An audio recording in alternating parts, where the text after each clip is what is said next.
Hello, I'm Todd Phillips, the editor of Canadian Auto Dealer. And dealers, mark the date, September 24th. I recognize most of you have not been able to attend any events, conferences for learning, and it's been a major setback for the industry. But the TADA has been cooking up something in their innovation lab. And we're joined here today with Todd Bourgon, the executive director of the TADA. He's going to tell us a little bit about it. So, Todd, thanks for joining us today. Hey, thanks for having me on today, Todd. Much appreciate it. Well, tell us a bit about it and the name of the event and really what you guys had in mind. I understand it's going to be something that the industry has never seen before. Yeah, I mean, unfortunately, as everyone knows, is that everything that has physicality attached to it has either been postponed or canceled, and we're certainly not immune to that. We put on a lot of events over the year, and one of the most popular ones, association-wide, has definitely been ACE, the Automotive Conference and Expo. Over the past few years, we've seen massive attendance for that and massive demand. But it's hard to put on an event with 800 people in today's day and age until we're told that we can. So I want to say back in maybe the end of March, we were going through, as you know, craziness in the industry, and kind of balls are being thrown at us all over the place. And we were at that point 2 weeks away from not only our AGM but also this big event that had to be moved.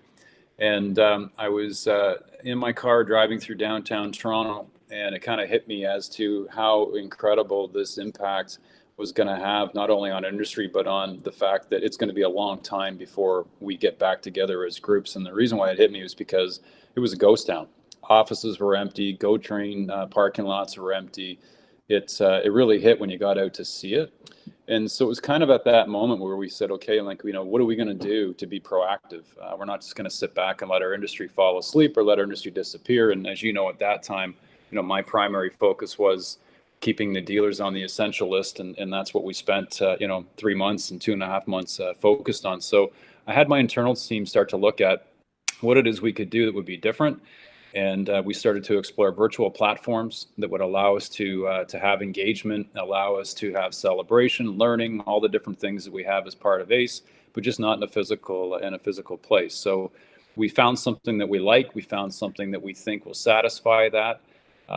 We definitely want to have a physical event, but we still believe that this will get us across the finish line for the things that we at least want to accomplish given the pandemic. So that's kind of where we're at. We're not going to call it ACE. The only ACE that will ever exist in our minds is a physical event of that size and that capacity with a big physical trade show.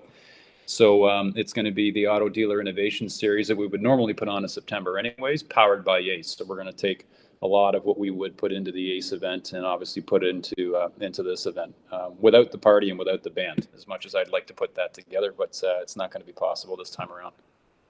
Well, great. Well, it sounds like it's a good innovative step forward, but it's not really just going to be a series of, say, Zoom meetings. There's much more to it. Maybe tell us a bit about this platform where exhibitors who are a big part of ACE and had a chance to interact with the dealer attendees. Tell us a bit about some of the networking and the platform opportunities as an experience for attendees. Yeah, so great question. And to your point, that's exactly what we talked about internally, is that the last thing this needs to be is a bunch of Zoom meetings with, people either sitting in their kitchens or office or on their couches as keynote speakers and in learning environments. So that was one of the reasons why, ironically, we reached out to you guys and said, hey, like, we would like a different media partner in this. We would like someone that can help us bring a much higher level of professionalism, have the keynotes still look like they're in keynote environments. And that's exactly what we're going to do. So you're going to see a schedule that would look very similar to a physical event from an agenda perspective. Things will be very scheduled as far as concurrent sessions that people can go and visit. The interesting part is about the trade show as well. We're able to give stewardship back to our key sponsors and the sponsors that were part of ACE. They've all put their hand up to be part of this virtual event. They'll have a virtual booth. They'll be able to distribute the information that they would want to distribute. They'll be able to have the conversations that they would want to have, just in a different way. And, I think that, there's pros and cons to everything, right? There is some pro to this, but there's also some cons, is that you miss the one-on-one, being able to have a handshake and have a conversation and kind of read that body language. But the good news is that all the assets that you would find in the physical show can be put into the virtual show. With a bit of creativity. And so that's what we found. We found a platform that can do that. We found a platform that can provide an environment that feels like you're in an auditorium, not just, like as you and I are doing right now, where we're just looking at each other, that adds some context and some excitement to it. So we're pretty excited. I'm really happy that the vendors have said, hey, we really believe in this. The dealers that we've spoken to on our board, ironically, it's, 1 year there's so much going on in the industry, and now it's a year where there's nothing going on. People are starving for an environment to do some learning, and we really have a story to tell. The market has changed like upside down since March. There's a new buyer out there in many respects, and there's a new shopping environment in many respects. So that was one of the reasons why also we decided not to wait until next April to do something, is because there's just way too much right now that needs to be talked about, and there's too much learning opportunity, quite frankly, to let it go that far. Well, it's great. Actually, we have been working with Diana and others on your team to sort of look at platforms. We've been auditing different events like Collision, which is a really well done event in Toronto, to see the flow and the format, and borrowing ideas here and there in terms of really amping up the production quality, so it isn't just a bunch of Zoom meetings. And I think it's a really innovative platform. We're really happy to be a part of it as well. Now, one question I have is, some people will say, since it's ACE's only physical event, what then happens? I know you can't predict the future, what it looks like potentially in April, but what are the plans for the physical event sort of down the road? It sounds like you still want to continue them. So. Absolutely. I mean, the information that we've gotten back from the people that we would get feedback from, whether they, collectively be vendors, partners, it would be dealer partners, you name them, is that, the one thing I think that's common through this whole learning that we've had in the last 4 or 5 months is that people miss people. And you can't replace those environments. And that trade show that we put on was the largest trade show in Canada. And going south of the border right now is definitely not an option. And then I would venture to guess probably not a desire in some cases, where they typically do have the larger trade shows. And so, we want to get back to a physical show. We're going to be optimistic, and we're going to be positive and say, next April is our date. Of course, we're going to have to be fluid. If it has to move, a little beyond that, our goal is always going to be to put back on this physical show, whether it's this or any of the other events that we put on, as simple as a golf tournament. I know for a fact that, as crazy as it sounds, is that, people truly miss those interactions. And I think now we value them much more than we ever did when you can't have them. So that's the goal. We can move the goalposts like we have here, but certainly our number one focus is to focus on the physical show. We've got our keynotes ready to go for next year. As you know, we had Commander Hatfield, ready to go. We're not going to use him in the virtual event. Obviously, we want people to experience him live. We want them to meet them. We want them to shake his hand and whatever it is we can do at that point. And the same with Tom Cochran. It sounds crazy, but he was really excited about playing to our group and in that venue. That venue is a neat venue to play in because it's a very captive audience and it's unique in having the 2 levels. And so we had the option of him playing virtually. But as you know, you're a musician, you lose so much without the live environment and the live noise. So we're going to go hard, and hopefully the world and people's health allows us to do that in April. And if not, we will move the goalposts as we have. So no virtual Margaritaville then? I don't think virtual Margaritaville would. How would you put it? It certainly won't pay for itself in this platform. That's the one thing. But you're not going to take away the same networking opportunity and the same type of environment. So no, not this year. Let's make it a goal to go to Margaritaville and be able to raise one as a group next year. That's the plan. Yeah, that is a good plan. Now, for dealers that do, we've got some other stuff to talk about in the industry in a second. Sure. The last point really about this event, where are dealers going to go to register, find out information? I know it's just being rolled out now, the agenda and such, but I guess they should at least mark the date on their calendar to carve out some time, right? Absolutely. And, here's an opportunity for the dealers. And, typically this event would be attended by senior management, dealer principals, general managers, you name it, from within the organizations. And it is a commitment. It's a 2-day commitment, and that's not a bad thing. But this is an opportunity this year. So what we're going to do is we're not going to register people by head count. We're going to register them by rooftop, and certainly we'll take head count within the rooftop. But we're only going to charge the one registration fee, which is $99, and that's what we would normally charge to attend the show.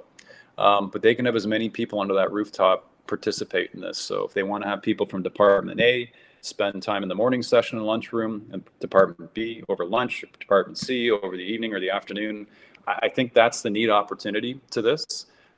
So I would say that not only save the date, but start thinking about, who are those people in your organizations that you'd like to give a little bit more exposure to, or a little bit more learning to in a unique environment. And if so, that's the day to do it. Well, particularly because the content is addressing this, the new normal, the new abnormal, whatever you want to call it, the new rules of engagement. There's a lot to learn. A lot of it is shifting. And I'm sure by the time the content presenters are ready in September, they're going to be right up to speed with the latest ideas, right? Yeah, you're absolutely right. We actually had a meeting yesterday, the day before, with one of the keynotes from or the innovator from WestJet, and I thought, man, what an appropriate timing this will be, where there's an industry that's in flux. There's an industry that has to really think outside of the box, and they've already proven through turmoil over history that they'll survive. So I'm really interested to hear what somebody like that has to tell our group that has been through turmoil, that has been through flux, that has to do things differently. What sort of commonalities and what types of things that they can share as best practices. So I'm really confident that we're going to have some relevant content, number one. But to your point, in the next couple of months or even 6 to 8 weeks, things will evolve, and we're going to evolve with them. The world of HR and what happened through this whole pandemic, man, I don't think a lot of people ever thought that they'd have to be making the types of decisions not only they were making, but understanding it to that degree. So we're going to have more content on that basis alone. So certainly disappointed we can't do a live show, but honestly really excited about trying something different, and the fact that we're not just going to do quote unquote the Zoom approach. We're going to do something completely outside of the box, and try and get industry excited and put a smile on their face again. We need something to smile about. Well, that's good. We're glad to be a part of it, and we'll do our bit to make sure dealers are aware and everybody tunes in on that date. I want to shift gears a little bit now. I understand you just got back from a road show where you spent time with dealers, talking to them across the province and addressing some of their key issues. So what are you hearing from dealers in the front lines? What's front and center on their minds right now? Well, first I should bring context to that. It was a social distancing road show. It was safe. It was in a motorhome. There was a lot of time spent in Walmart parking lots and in dealer parking lots having meetings. So no, I just wanted to get out, and certainly you can't visit 1,000 dealers, but I wanted to get out and just start to get an understanding of a pulse as to what physically was happening in some of the environments and what they were experiencing. And just to get a sense of kind of, what direction that they needed from us in moving forward. And so, like I said, I couldn't hit 1,000, but hit enough to get a good sense. And would tell you that, some of the commonalities are the wage subsidy. And that's one of the things that have been on not only our radar list, but certainly the CADA's radar list now for the last, a month to 6 weeks, and making sure that what's happening now is that we can be proactive in trying to change that. And the CADA has been really active on making sure that we don't go from where it is today, 30% to zero. And we're starting to see that where businesses aren't down 30% in a lot of cases. And as a result, they're not qualifying for the wage subsidies. So now we're starting to see layoffs, which we don't want to see. And neither does government, quite frankly. So my message to dealers is that I can assure you, we hear it loud and clear. We know about it, and we are making our voice heard loud and clear, as is CADA, that this is something that's critical. We needed to stair step back in order for it to be and remain effective, so we don't see unemployment. That's certainly one thing that we're seeing. And this week was an odd one, as you're based in Ontario. So in the Ontario market, we saw a lot of municipalities make announcements about masks and wearing masks in public spaces and what that means.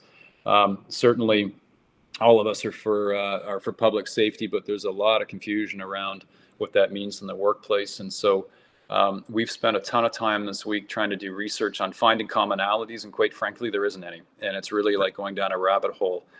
Each municipality is looking at things differently. Some have a bylaw, some are talking about it.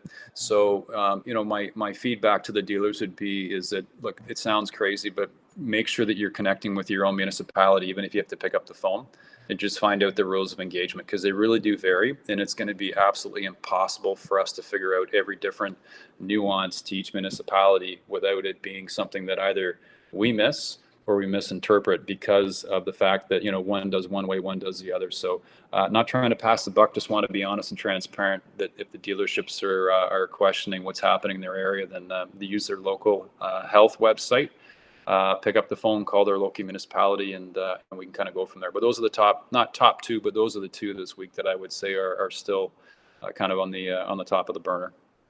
Well, actually, I'm in the Durham region of Ontario, so as of today, July 10th, I have to be wearing one of these, but it makes it a little bit harder to do my job now. But if I do go out my community now, I have to wear one of these. So Yeah, be safe and follow the rules, and let's get through this. So. I agree.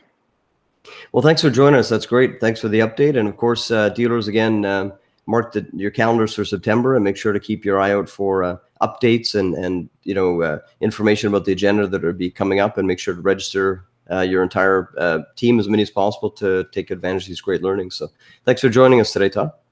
Thanks for having me. Much appreciated. And if anyone, for whatever reason, doesn't see the email that we've sent out this week, or the one that's coming shortly on Save the Date, just go to our TADA website at tada.ca, and all the information on ADIS will be there.